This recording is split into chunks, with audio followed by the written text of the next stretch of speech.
In this video, we're going to look at the Canadian software company Kinaxis.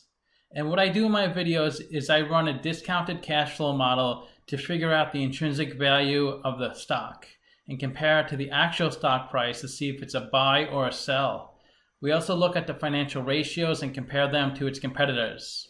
So let's get started with the model. First, we need the market cap, which is $5.383 billion. And then we need a stock price, which is 203.06.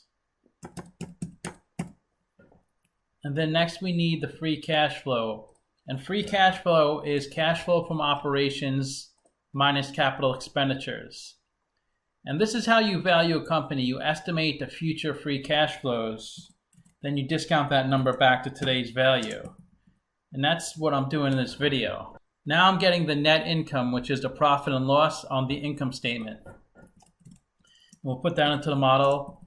And then we're going to get the revenue, which is the sales, and that's also on the income statement.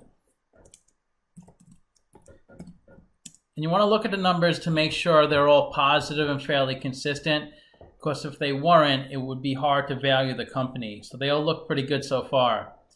Now we need to know the capital structure of the company. This company has no debt, so we just have to figure out the cost of equity, and we need the beta for that. The beta is the volatility of the stock. They have a beta of 0.84, so the stock moves less than the market. The lower the beta, the less volatile the stock, and the lower the weighted average cost of capital is.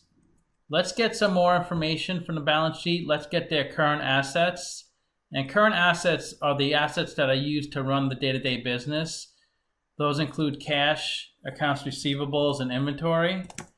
And that's $300 million. And we'll pull the current liabilities. We'll go to the liabilities section. They have $106 million in current liabilities. We also need their equity. That's the total value of the company. It's assets minus liabilities. That's $230 million. And we're going to pull their EBIT, earnings before interest and taxes. And that's on the income statement. And they call that operating income on the income statement. That's $32 million. So the way we figure out the cost of equity is we run the capital asset pricing model. And that comes out to 8.77%. And that's our weighted average cost of capital. And now we're going to use that percentage to discount the future cash flows.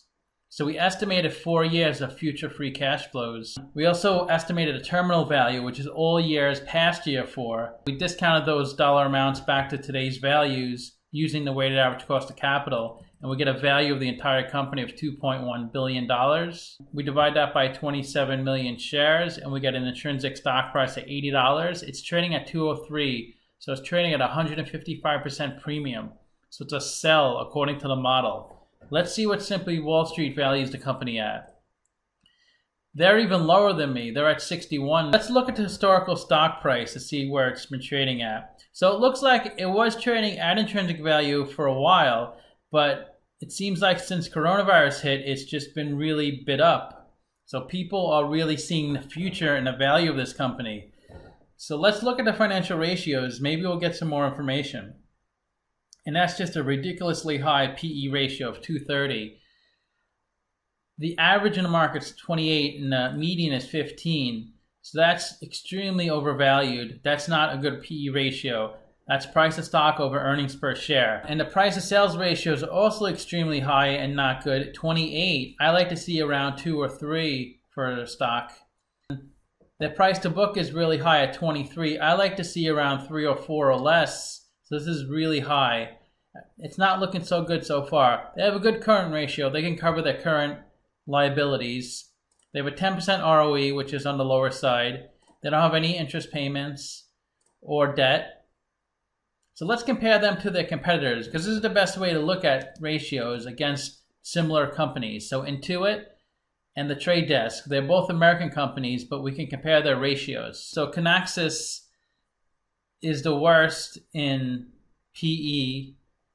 The average for the 3 companies is 145. So this industry just has really high PE ratios. If the number's in red, that means it's higher than the average. And if it's in green, it's lower than the average.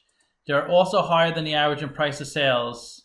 They are a little lower than average in price to book. All three companies have really poor PE, PS, and PB ratios. They're all doing fine in current ratio. ROE, Kinaxis is the worst at 10%. Intuit is doing well in ROE. They're really low in debt, all three companies. They don't use much debt financing. It's all equity. The market cap for Intuit and the trade desk are in US dollars, and the market cap for Kinaxis is in Canadian dollars. $1 US is equivalent to 1.35 Canadian dollars. So even with the exchange conversions, Kinaxis is by far the smallest company. Do you own any of these companies in your portfolio? What do you think? And what do you think of the video? Thanks for watching.